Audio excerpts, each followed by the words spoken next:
Et yo tout le monde, c'est Osnora, j'espère que vous allez bien, moi c'est Michael. Aujourd'hui on se retrouve pour deux webtoons. Sur ce, on perd pas de temps et générique. WhatsApp les manoirs, on adore ça. J'en parle à mon papa. On ne lit que ça, on vit pour les manoirs. WhatsApp les manoirs. Et en premier webtoon, la King of the Arena, on va suivre l'histoire de Legisu, un élève de seconde qui change de lycée après avoir été harcelé dans son ancienne école.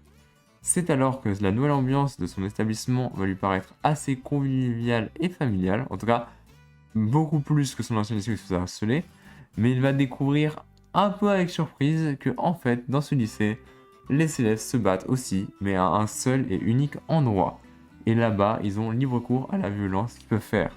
Notre héros bien décidé à pas se refaire harceler comme à l'époque, va du coup décider d'apprendre à se battre dans cette arène. Et va-t-il réussir du coup à s'adapter et à survivre?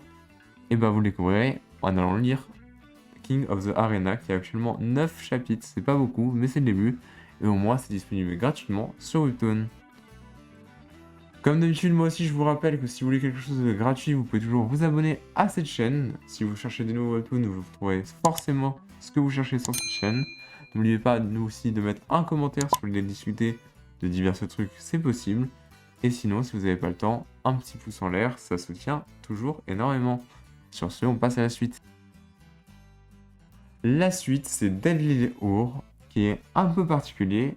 Pourquoi ça? Tout simplement car on a suivi Snow, où ce travail, c'est un exécuteur qui travaille pour le gouvernement. Exécuteur, oui, son métier est littéralement de tuer des gens. Pour le compte du gouvernement, du coup, c'est légal. Alors, sauf que après une dernière mission, il va se retrouver piégé. Enfin, piégé, c'est un bien grand mot, dans ce qu'on appelle la 25e heure. C'est-à-dire que tous les soirs, quand il s'endort, il se retrouve dans cette fameuse 25e heure avec des enfants qu'il connaît, mais qu'il ne connaît pas à la fois. C'est très particulier, mais en gros, c'est un monde à part et les gens ne se souviennent pas forcément de ce qui se passe dedans.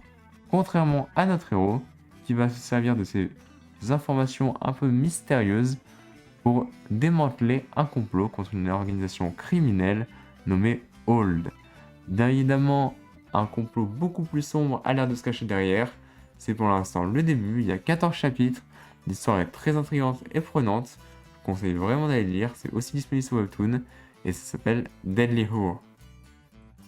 Et voilà, comme d'habitude, c'était les deux Webtoons de cette semaine. Si vous les connaissez déjà, n'hésitez pas à le mettre en commentaire, je promets que les suivants vous les connaîtrez pas.